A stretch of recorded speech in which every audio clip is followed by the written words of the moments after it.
Millions wept to the healing reggae anthems of Garnett Silk. Completely unaware, they were listening to the sound of a man whose body was harboring a devastating, heavily guarded secret. Before being consumed by a devastating 1994 inferno, the supposed spiritual prophet was confined by industry executives, injected with illicit stimulants and forced to roar into a microphone until his vocal cords tore. The catastrophic gas explosion that day did not rob the world of a legend. It merely executed the final directive for a ruthless corporate machine, incinerating an expired biological asset, permanently erasing all medical evidence, and sealing the most devastating acoustic fraud of the 20th century. The destruction of Garnett Smith was meticulously engineered long before the flames consumed his physical body.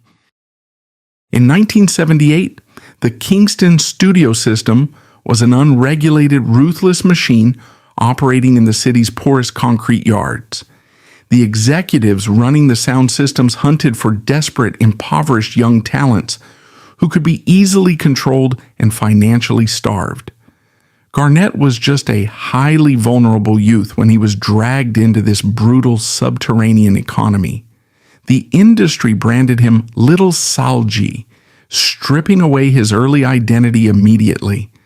The venues were violent, zinc-fenced enclosures in the heart of the slums, thick with the heavy smoke of illicit substances and unregulated spirits.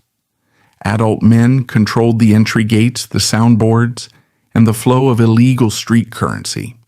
An exceptionally young performer had absolutely no legal protection or physical guardians in these spaces.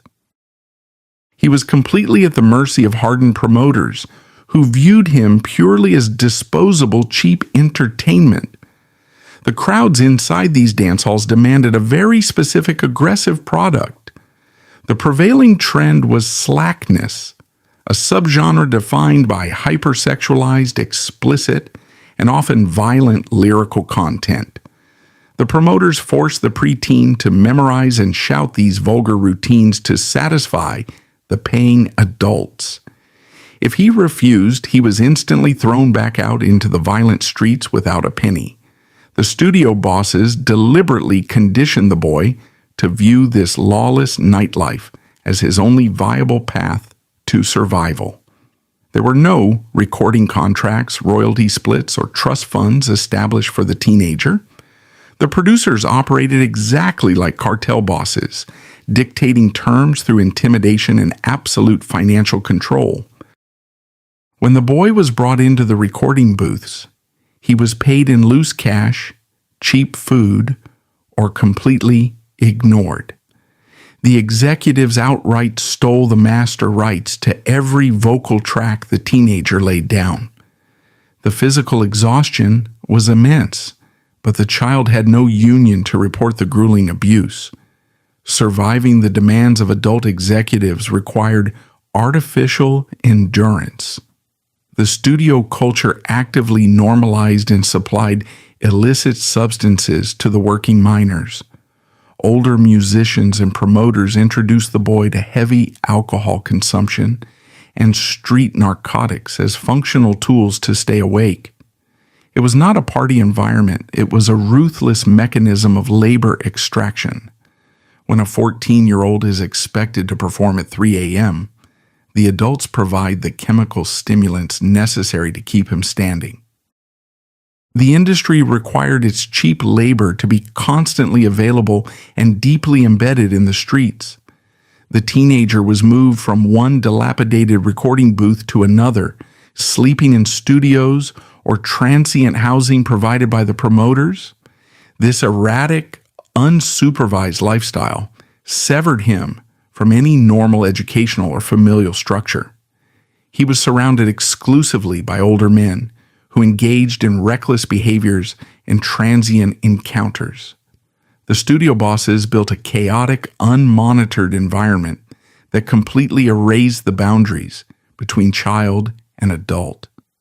This specific environment was the perfect incubation chamber for a silent, spreading public health crisis. The constant exposure to transient adult nightlife placed the teenager directly in the line of fire of spreading undocumented public health crises. The industry did not provide basic health care, routine checkups, or any form of medical intervention for their young workers. Whatever physical toll this lawless environment extracted, the seeds of a systemic fatal collapse were being planted deep in his bloodstream. As the boy aged through his teenage years, his voice naturally began to break and change. The producers immediately lost interest in his preteen novelty, brutally demoting him within the studio hierarchy.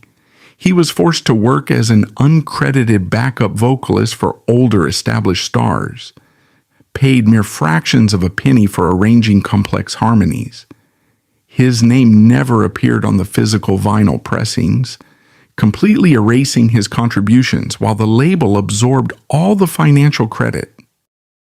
The cartel had extracted his early value and pushed him out of the premium studio slots, replacing him with the next wave of desperate children.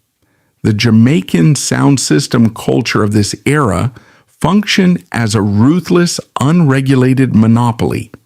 Massive walls of custom-built speakers were transported on flatbed trucks to different neighborhoods, drawing immense crowds. The men who owned these speaker rigs were local power brokers with deep ties to violent political factions. A teenager holding the microphone in front of these towering speaker boxes was entirely subservient to these forces.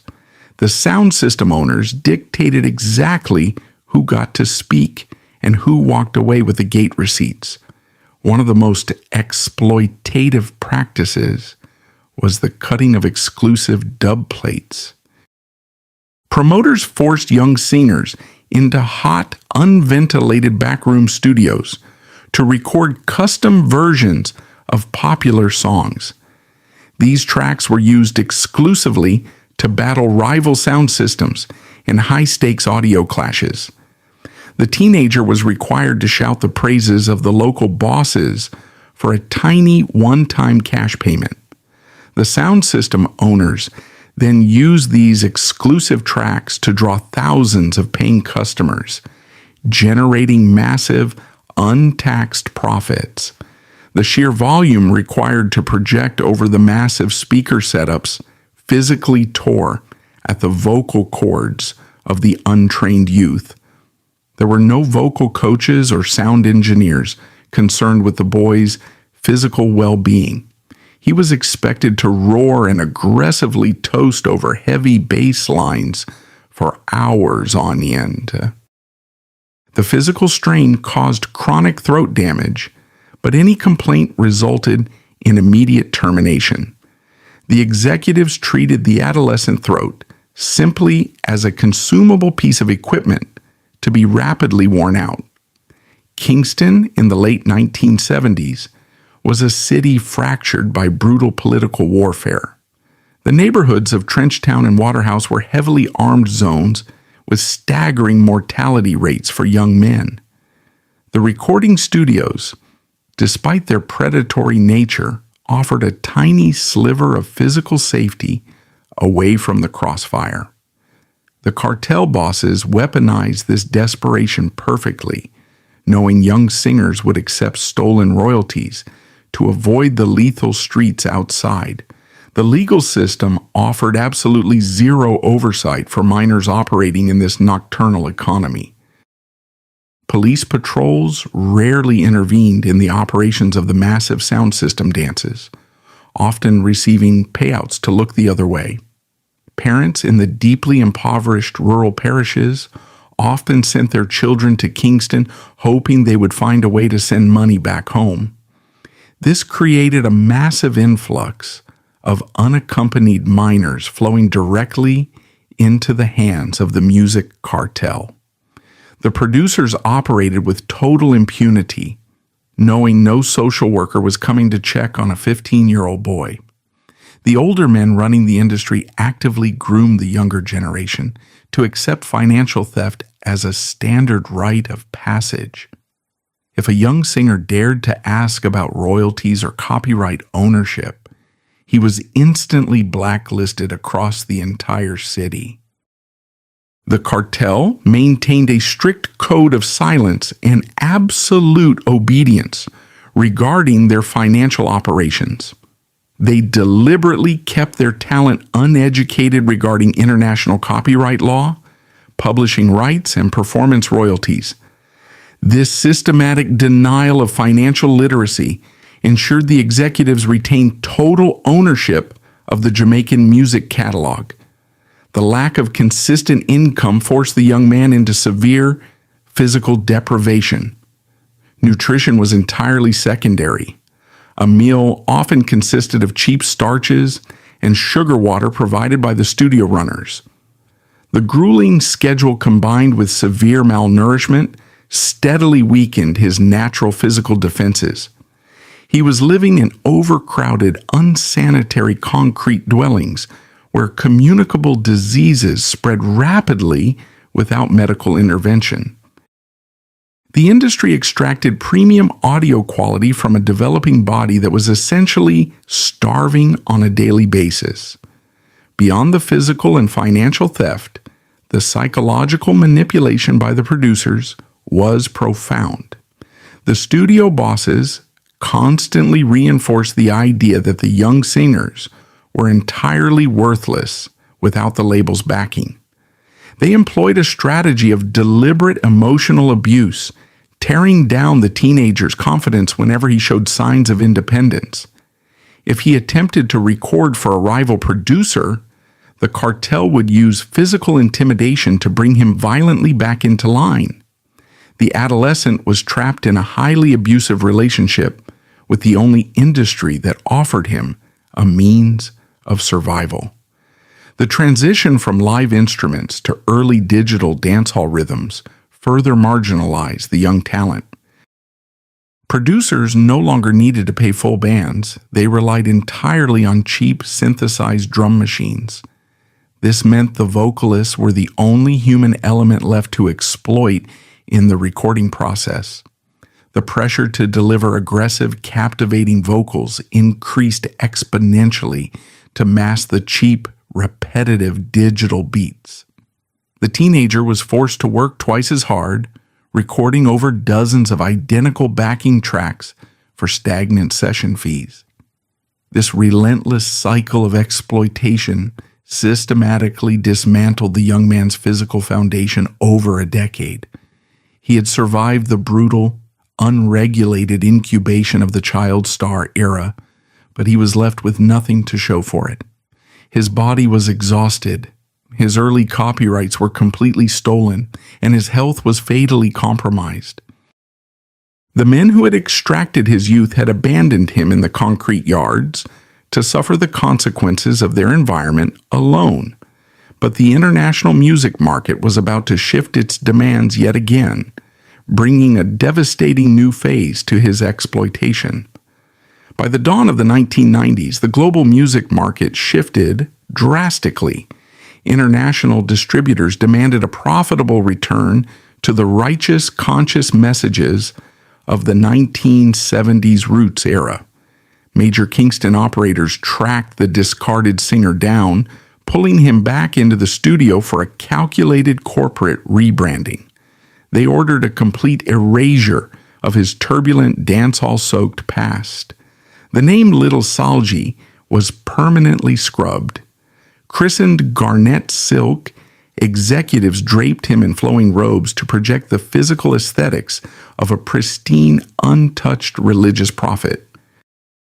He was completely unaware that this highly profitable facade, built to bury his exploited adolescence, would become his ultimate death sentence. Major multinational record labels immediately bought into the fabricated narrative. Lucrative international distribution contracts were drafted in high-rise offices in New York and London. The Kingston producers secured massive financial advances for his upcoming albums.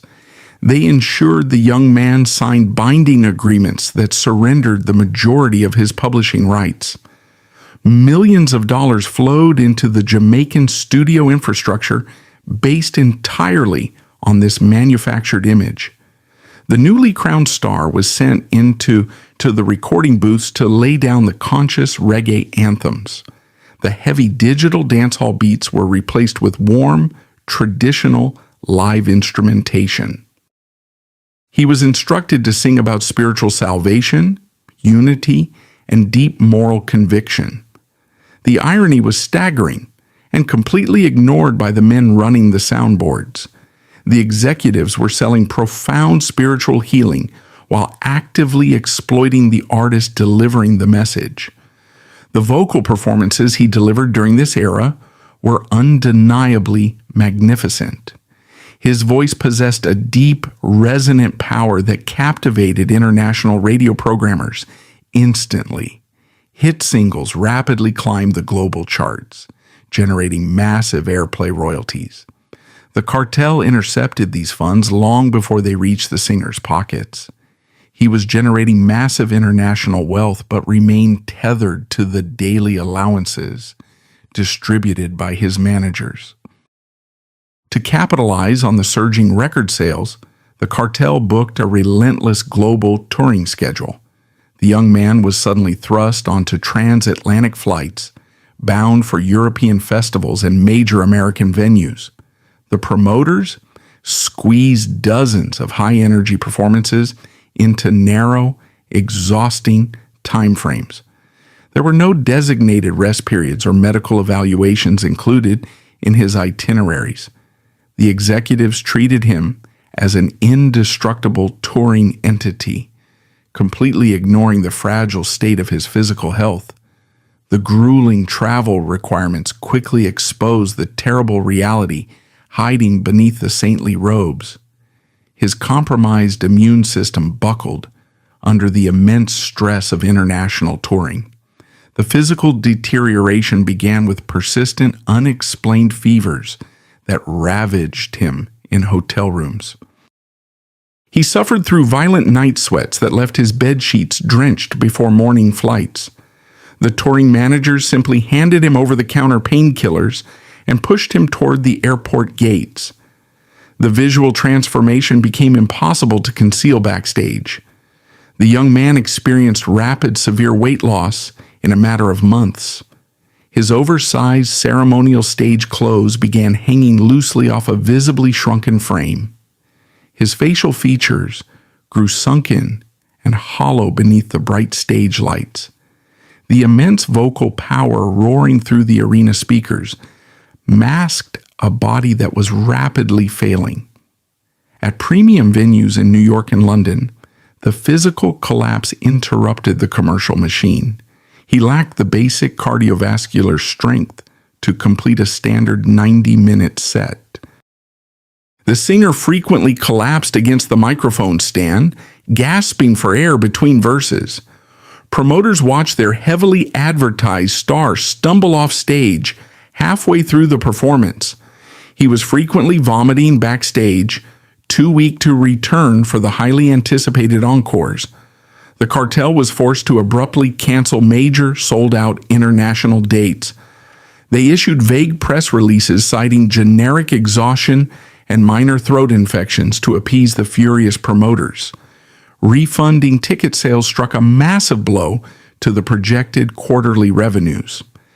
The Kingston executives realized their primary source of income was physically breaking down. They demanded immediate explanations from the touring managers returning from the disastrous road trips. The underlying cause of his rapid physical destruction became a catastrophic commercial secret. Whispers and persistent street rumors pointed toward the devastating immune deficiency epidemic, silently ravaging marginalized communities. In the Jamaican cultural landscape of the 1990s, such a diagnosis carried a lethal social stigma. For a reggae artist preaching spiritual purity, this specific medical burden meant instant career annihilation. Sound system operators would refuse to play his vinyl, and his righteous image would shatter completely. Whether it was the ultimate truth or a dark consequence of his exploited youth, the multinational labels could not afford the risk of discovery.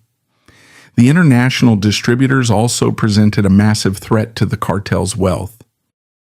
The multinational labels had invested millions in the righteous, physically pure image of Garnett Silk. If the medical truth surfaced, the corporate breach of contract clauses would be triggered immediately. The overseas executives would sever all financial ties and demand the return of their massive cash advances. The Kingston producers faced the complete evaporation of their most lucrative global revenue stream. The daily reality inside the Kingston compounds was a masterclass in psychological abuse. The young man watched his own royalty checks arrive, only to see them intercepted and deposited by the men managing his illness. He was entirely dependent on their mercy for basic provisions, painkillers, and shelter. The massive fortune generated by his hit singles was entirely out of his reach. He was dying a multimillionaire on paper, yet he lived out his final days financially starved by his captors.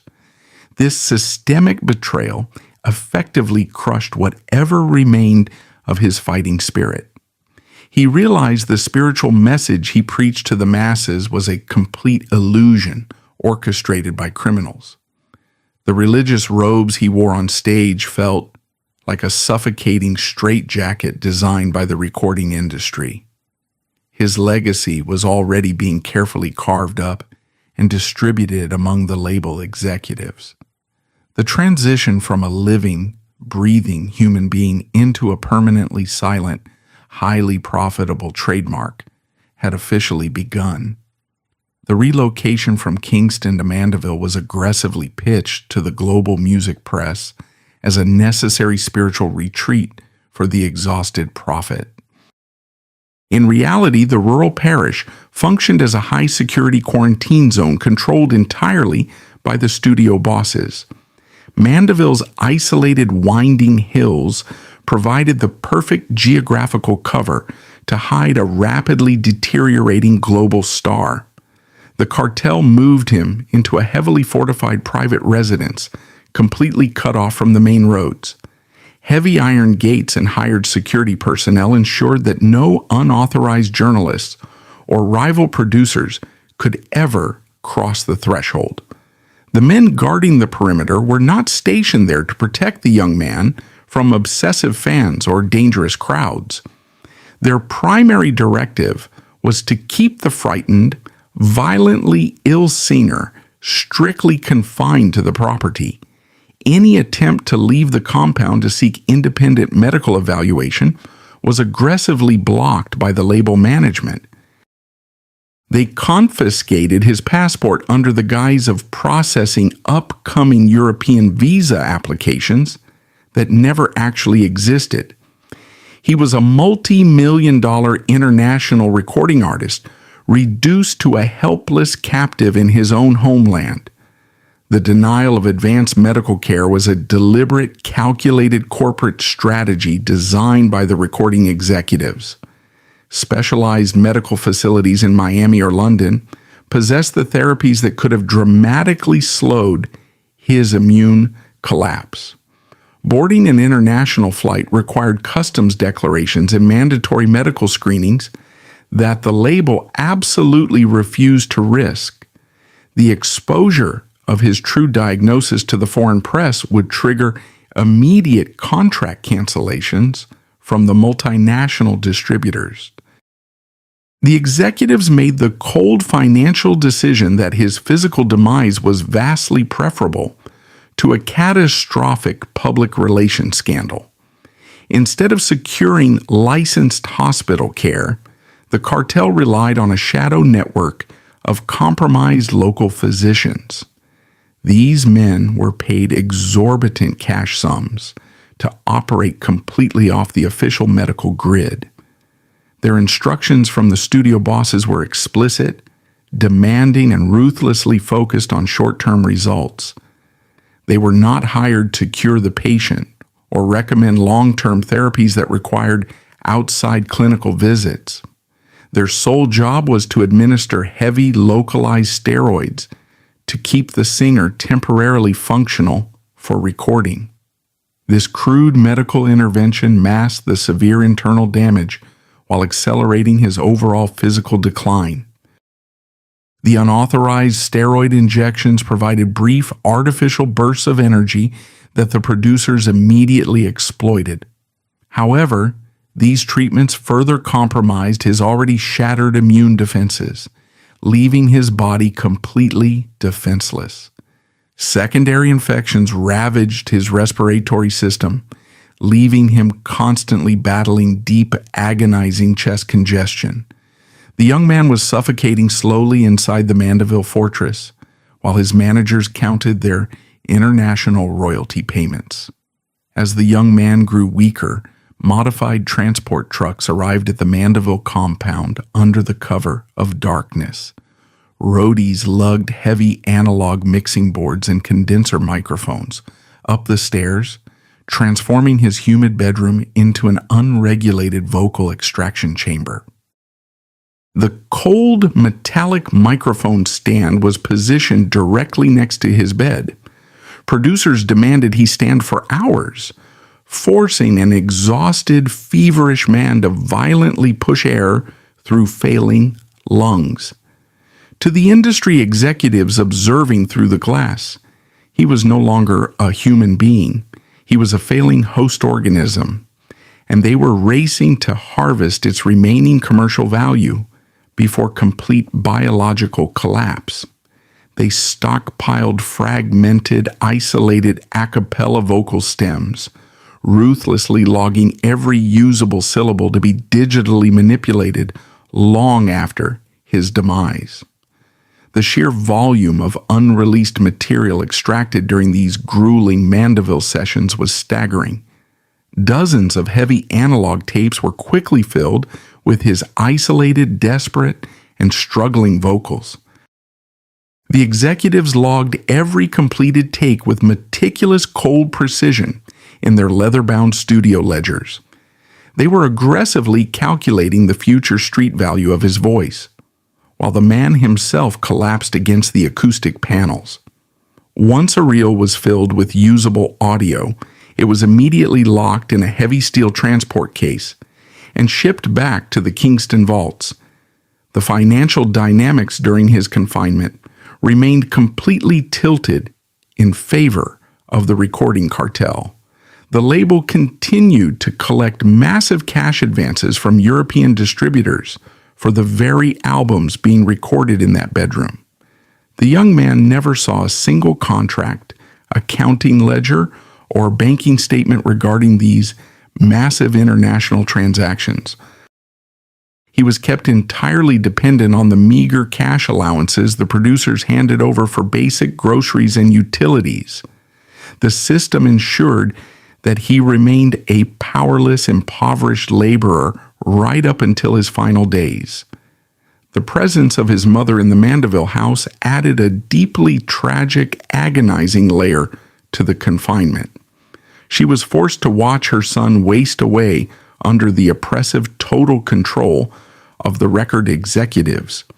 She possessed no legal authority to override the ironclad management contracts the cartel weaponized against him. Whenever she pleaded with the guards to let her call an independent ambulance, the producers threatened to completely bankrupt the family. The executives ruthlessly leveraged her uneducated status, forcing her into silent complicity through sheer financial intimidation. Even the studio musicians hired to record the backing tracks were sworn to absolute, terrified silence. These session players recorded their instrumental parts in Kingston, completely separated from the dying vocalist. They were deliberately lied to, told the singer was merely resting his voice in the country and would add his tracks later. The executives ruthlessly compartmentalized the production process to ensure the grim reality of the Mandeville house never leaked to the local press. The conspiracy of silence was maintained through explicit threats of violent blacklisting across the entire Jamaican music industry. The engineers packing up the completed tapes already knew exactly how they would launder the distressing audio. The raw, isolated vocals captured in the bedroom were severely compromised by his erratic breathing and weak delivery. To fix this, the cartel planned to use heavy digital compression and artificial reverberation in the post-production phase. They would intentionally drown his dying gasps in thick synthesized bass lines to completely mask the terrifying reality of the recording sessions.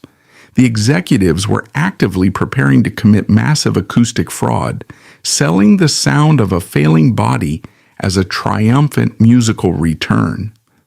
The fatal illness had stripped away his remaining muscle mass, leaving his frame startlingly frail beneath his bed sheets. The violent, persistent fevers caused severe dehydration, a dangerous condition the private doctors deliberately ignored to avoid hospitalizing him. His skin took on an ashen hollow quality, a stark contrast to the vibrant photographs currently plastered across international record store windows.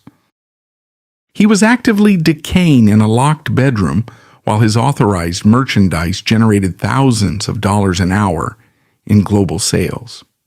The contrast between his manufactured commercial immortality and his brutal physical mortality was the ultimate triumph of the studio system. As November of 1994 drew to a close, the frantic, abusive recording sessions abruptly and permanently stopped. The young man's vocal cords had finally sustained catastrophic, irreversible damage from the forced, unprotected exertion. He could no longer produce anything more than a raspy, unusable, and painful whisper. The very moment he'd lost the ability to generate a profitable sound, his value to the label executives instantly dropped to zero.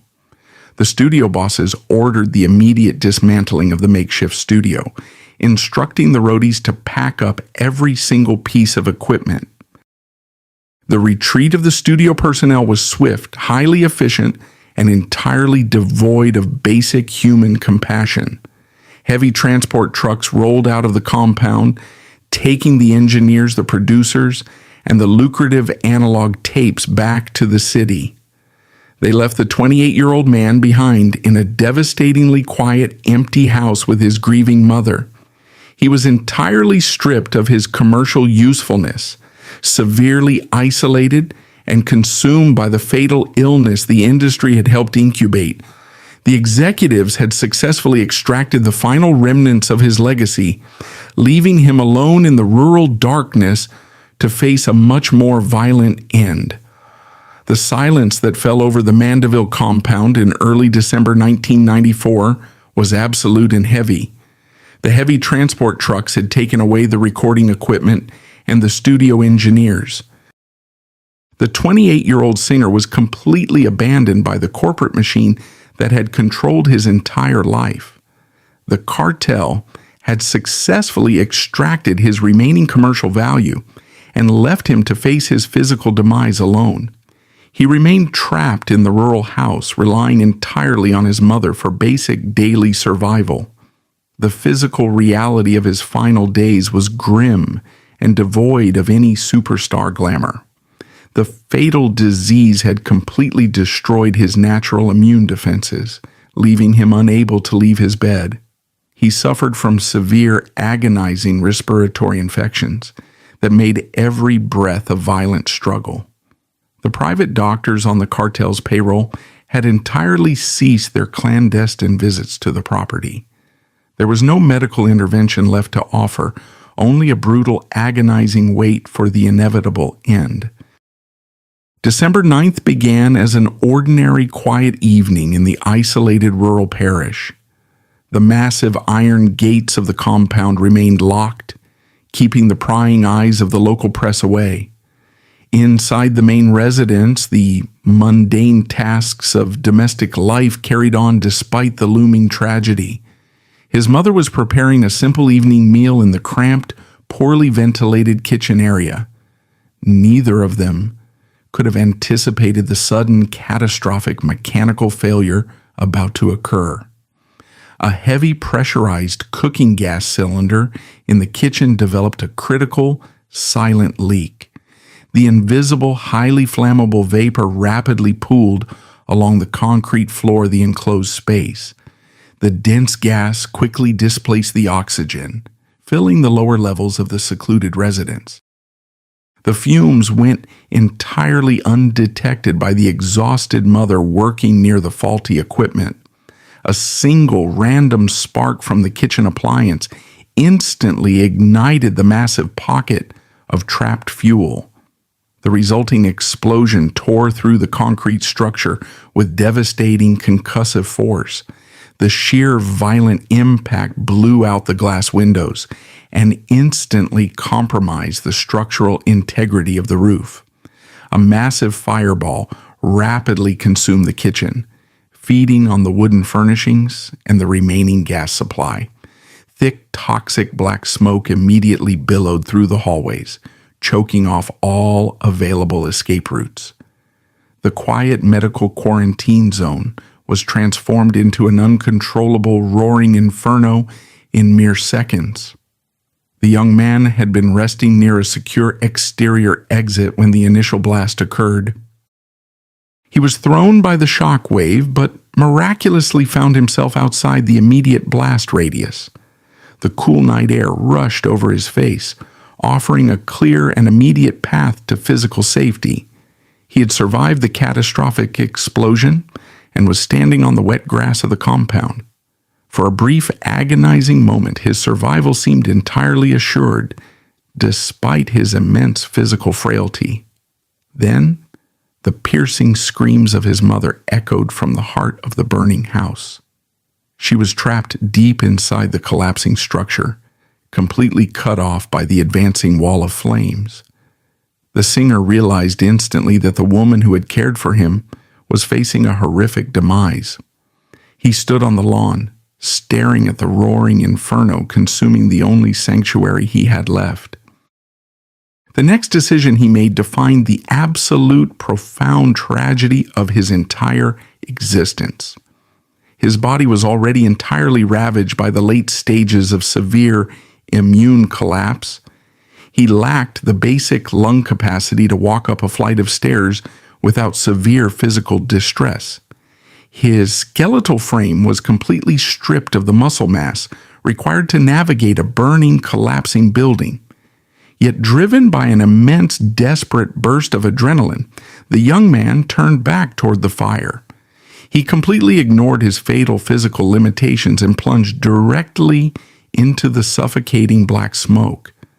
The physical agony of that heroic act was beyond human comprehension. The intense, searing heat instantly scorched his already heavily inflamed and compromised respiratory tract. The thick, toxic smoke filled his failing lungs, replacing whatever minimal oxygen he had left. He fought wildly through the falling, flaming debris, desperate to reach the trapped woman. He expended his final failing respiratory reserves in an attempt to reach her. He never managed to pull her from the wreckage. The overwhelming heat and toxic fumes triggered a sudden, massive, fatal collapse in his exhausted body. The 28-year-old star fell to the burning floor, succumbing entirely to the ferocious elements. His mother perished alongside him in the blazing ruins of the Mandeville home. The tragic, violent end of their lives sent a massive pillar of black smoke into the Jamaican night sky. The following dawn revealed a devastating scene of complete physical destruction. Local fire crews and poorly equipped rural constabulary officers picked through the smoldering, waterlogged ash. The concrete walls were entirely blackened, and the roof had completely caved in on the victims. The bodies of the reggae superstar and his mother were eventually recovered from the devastating wreckage. The sheer intensity of the blaze had rendered the remains completely unrecognizable to the first responders. Word of the catastrophic fire reached the luxurious, heavily guarded compounds of Kingston before sunrise. Telephones rang relentlessly in the lavish bedrooms of the cartel executives and record label bosses. Initial panicked reports confirmed that their primary biological asset had perished in a sudden explosion. The executives quickly gathered in their secure boardrooms to assess the massive financial implications. The atmosphere in those meetings was not characterized by profound grief, but by rapid, cold calculation. The devastating inferno performed an incredibly lucrative favor for the corporate portfolio. It acted as an unstoppable natural document shredder. The intense heat completely incinerated the physical reality they had spent months hiding, rendering any comprehensive medical autopsy impossible. As the underfunded local constabulary officially ruled the incident a tragic gas explosion, the Kingston executives aggressively seized the narrative. Within 48 hours, the crime scene was leveled. The shadow network of physicians was silenced with untraceable cash, and the international press was fed the story of a healthy, vibrant star dying heroically to save his mother. The medical trail was permanently severed, leaving the massive international distribution contracts entirely secure for future exploitation. The contrast between the street-level reality and the corporate boardrooms was deeply disturbing. Across the impoverished concrete yards of Kingston, genuine, overwhelming grief poured through the streets. Massive sound systems set up in the violent slums played his conscious reggae anthems on a continuous loop. Hardened gang members and impoverished street vendors wept openly for the loss of their spiritual prophet. The fans mourned a pure, righteous man stolen from them by a cruel, random tragedy. Meanwhile, the executives sat in their heavily air-conditioned offices drafting aggressive new merchandising contracts. They were completely insulated from the raw, human sorrow paralyzing the Jamaican streets. The cartel bosses reviewed the massive inventory of fragmented, unreleased vocal tapes extracted during his confinement. They realized the accidental death had instantly skyrocketed the perceived value of these final desperate recordings.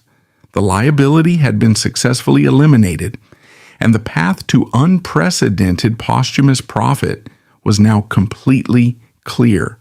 The systemic cruelty of the recording industry had reached its absolute terrifying zenith. They had incubated a fatal disease in a vulnerable child and denied him basic care as a profitable adult. When his body finally broke, they locked him away and extracted his remaining life force onto analog tape. Now, the natural destruction of the fire allowed them to permanently bury their monumental crimes. The secret of the Mandeville house was completely dead, but the commercial exploitation of Garnett Silk was about to reach a staggering new peak. The national mourning period in Jamaica was entirely co-opted by the recording cartel. The executives transformed the state-sponsored funeral into a massive, highly calculated corporate promotional event.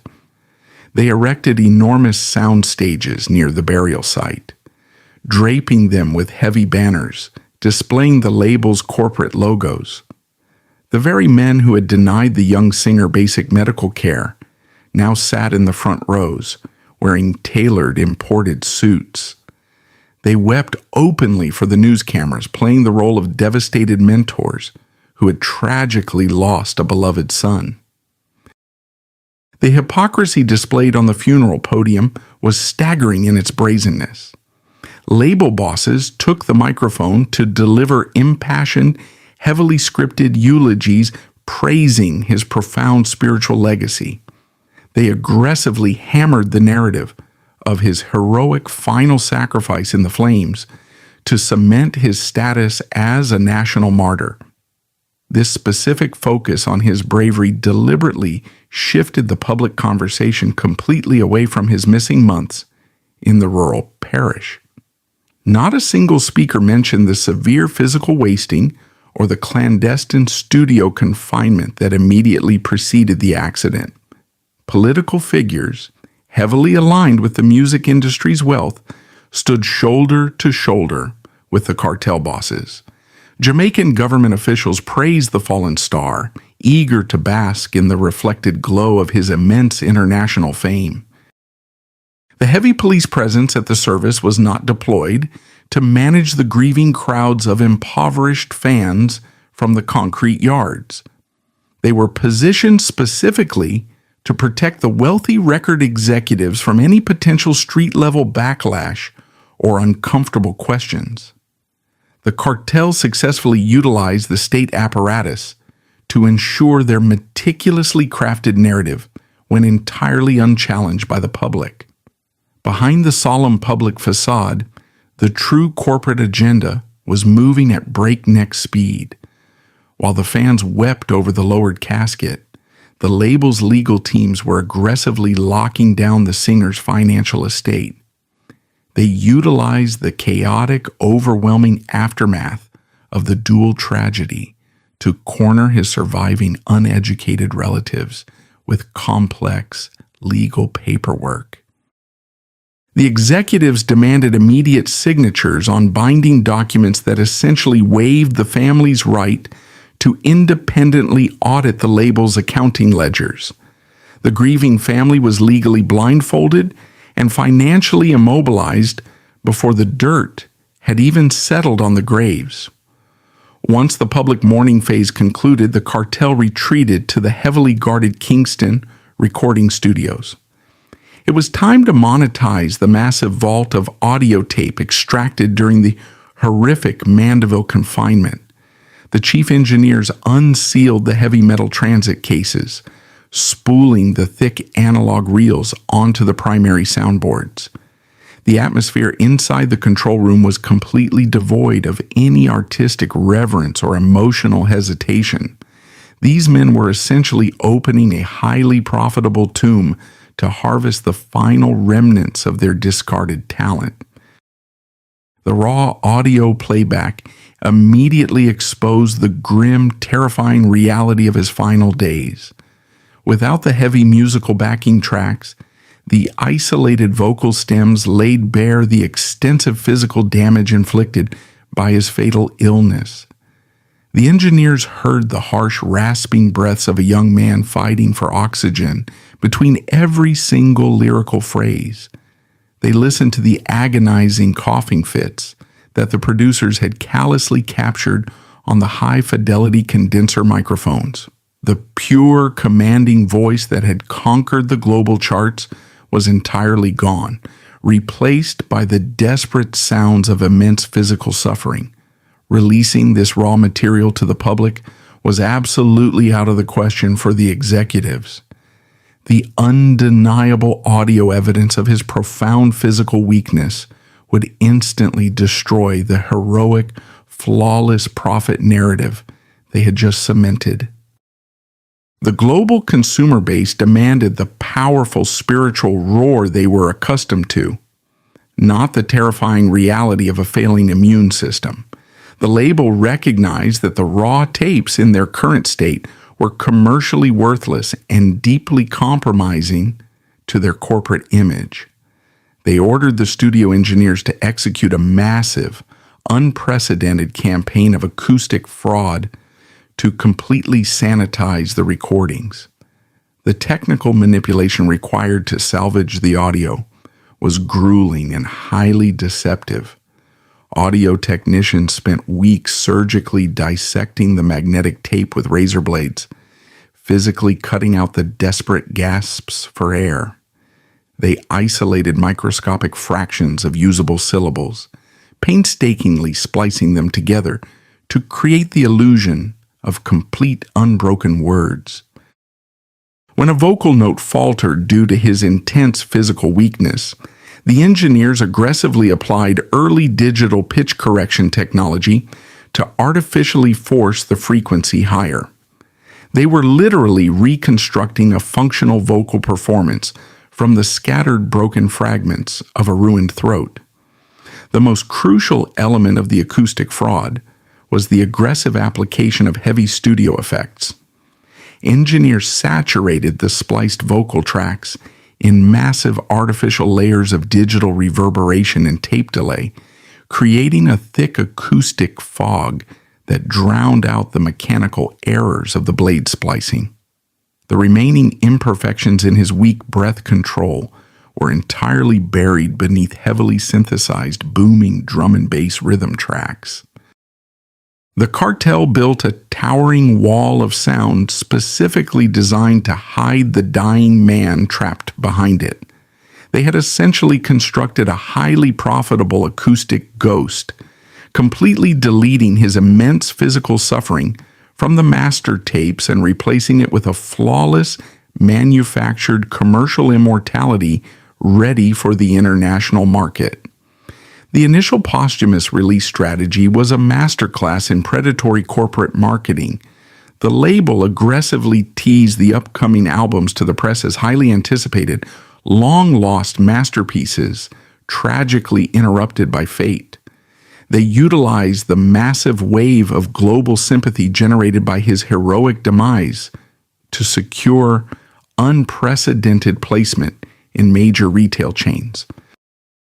The marketing departments explicitly instructed international distributors to place the new CDs and vinyl records at the front of every major music store from London to Tokyo.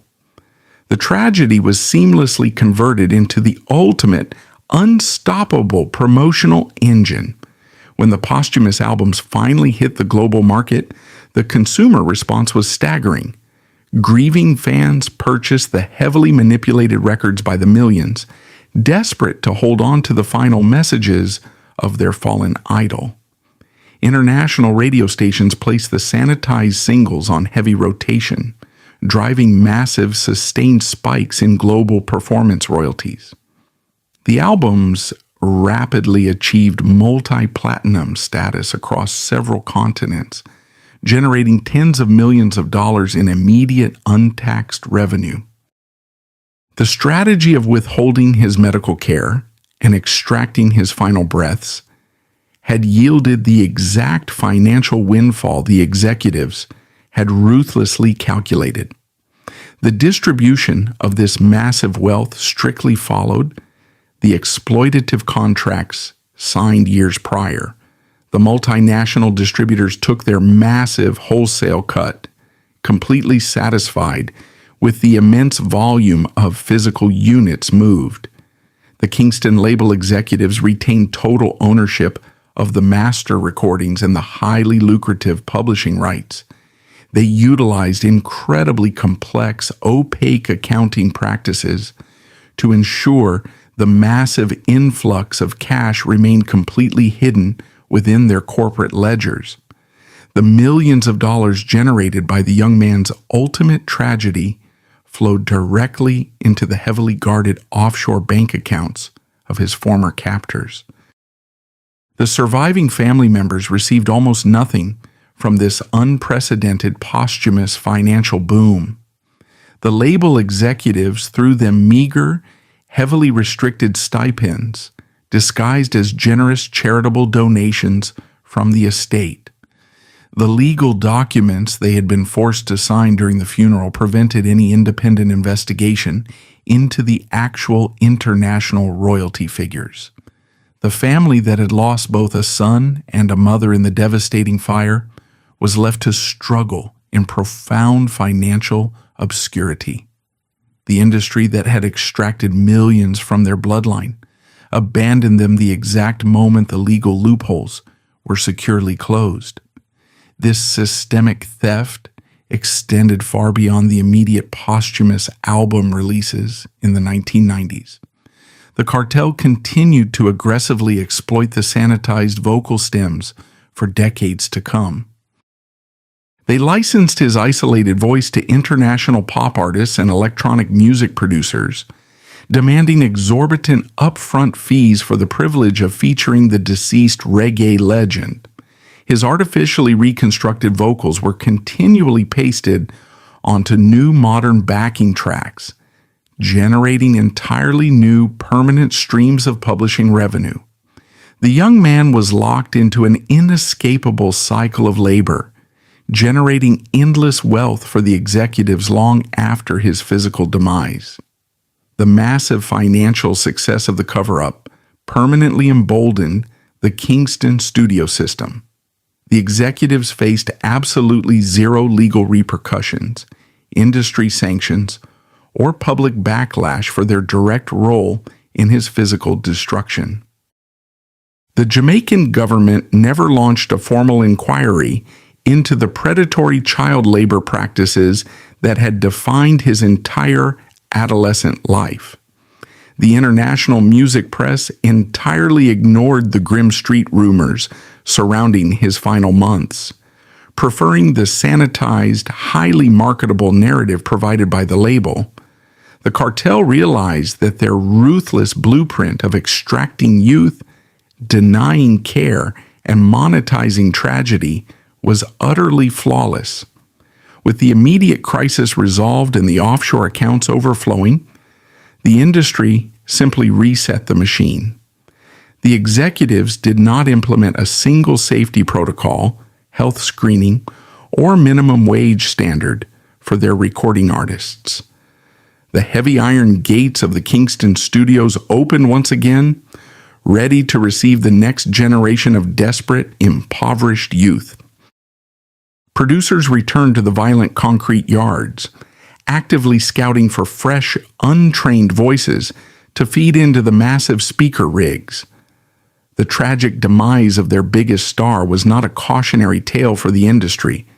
It was a highly successful, easily reproducible business model. A new 15-year-old boy was quickly pulled from the slums and thrust directly in front of the studio microphones. He was handed the exact same predatory contracts, denied the exact same legal counsel, and exposed to the exact same lawless nightlife. The executives surrounded the new teenager with the exact same destructive elements, ready to repeat the entire cycle of financial starvation and physical extraction. The names and the faces on the vinyl record covers would eventually change, but the brutal mechanics of the system remained completely undisturbed. The reggae industry required a constant supply of disposable human fuel to keep the pressing plants running through the night. The legacy of Garnett Silk remains one of the most powerful and enduring catalogs in the history of Jamaican music. His voice still echoes globally, deeply revered, as a pure vessel of spiritual consciousness and profound emotional depth. Yet this towering artistic achievement cannot be separated from the immense calculated cruelty required to capture it. The pristine audio tracks hide a deeply disturbing history of a vulnerable teenager ground down by an unregulated predatory corporate cartel. The immortal sound is built entirely upon a foundation of stolen youth, untreated illness, and massive financial theft. The true crime of the music industry was not committed with a weapon in a dark alley. It was executed slowly, methodically, and legally within the air-conditioned confines of international corporate boardrooms. The system demanded a righteous profit to sell to the world, but it constructed its lucrative church entirely on the exhausted bones of an exploited child. They stole his childhood, they neglected his fatal physical collapse, and they monetized his horrific demise. The fire in Mandeville only took his life. It was the recording industry that successfully and permanently stole his humanity.